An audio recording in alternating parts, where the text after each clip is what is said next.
Assalamualaikum warahmatullahi wabarakatuh. Perkenalkan, saya Ainun Wirawana Akbar Gandhi dengan NIM 1059511000823. Di sini saya akan menjelaskan jawaban saya terkait dengan MIT biologi dasar, yaitu dimulai dengan soal yang pertama.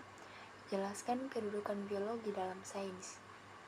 Kedudukan biologi dalam sains setara dengan fisika, kimia, dan matematika, karena biologi merupakan kelompok ilmu murni di mana pengembangan ilmu terapan adalah peran biologi sebagai ilmu murni. Soal nomor 2. Sebutkan dan berikan contoh ciri-ciri makhluk hidup. Ciri-ciri makhluk hidup itu ada 8. Yang pertama adalah bernafas. Ada 2 jenis pernapasan, yaitu pernapasan aerob dan pernapasan anaerob. Contohnya adalah jamur dan bakteri. Yang kedua, bergerak. Contohnya pada tumbuhan putri malu yang dapat menutup daunnya ketika disentuh. Yang ketiga, membutuhkan nutrisi. Contohnya, tumbuhan dapat menghasilkan makanannya sendiri dengan cara fotosintesis, sedangkan manusia dan hewan membutuhkan makhluk hidup lainnya untuk hidup.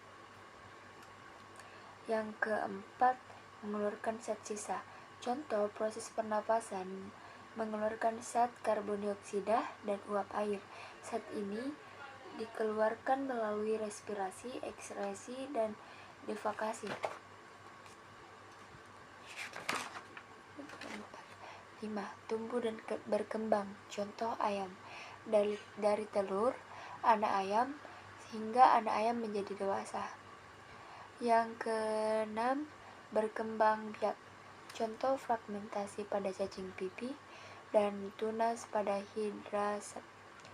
Yang ketujuh, backup terhadap rangsangan. Contoh rangsang panas, dingin, sentuhan, tekanan, dan luka. Contohnya itu semisal kita terkena percikan air panas. Di situ tubuh kita akan merasakan panas akan air tersebut. Yang kedelapan, adaptasi.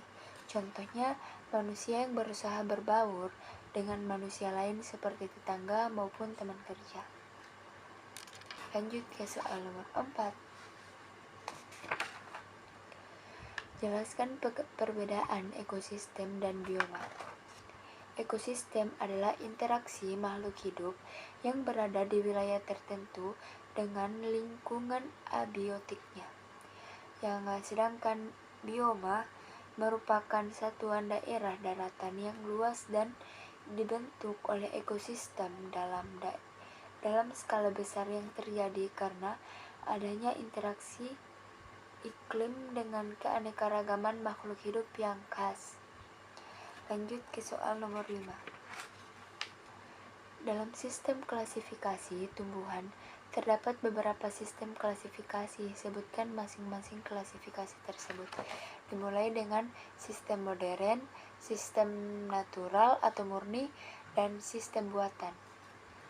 Lanjut ke soal nomor 6. Jelaskan tata cara penanaman spesies. Nama suatu spesies terdiri dari 2 kata. Kata pertama merupakan penunjuk genus dan kata kedua merupakan penunjuk jenis. Nama genus diawali dengan huruf besar, sedangkan huruf pertama spesies ditulis dengan huruf kecil. Nama spesies dicetak miring di garis bawah. Lanjut ke soal nomor 7.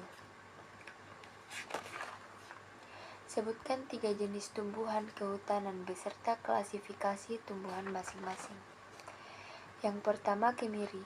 Kingdomnya kemiri adalah Plantae, divisinya Magnoliophyta, kelasnya Magnoliopsida, ardonya Malpighiaceae, familinya Euphorbiaceae, genusnya Aleuphytes, spesiesnya Malucana. Yang kedua, pohon eboni. Kingdomnya Plantae, divisinya Trachoaphyta, ardonya Ericales, familinya Abenaceae, genusnya Ericales, spesiesnya Diospyros celebica. Yang ketiga jati putih, kingdomnya Plantae, divisinya Magnoliophyta, kelasnya Magnoliophyta, ordonya Nomiales, familinya Verbenaceae, genusnya Gmelina, spesiesnya Gmelina arborea. Baiklah, demikian penjelasan jawaban saya. Mohon maaf apabila ada kesalahan baik dalam pengucapan kata maupun jawaban saya. Billahi taufiq wal hidayah. Wassalamualaikum warahmatullahi wabarakatuh.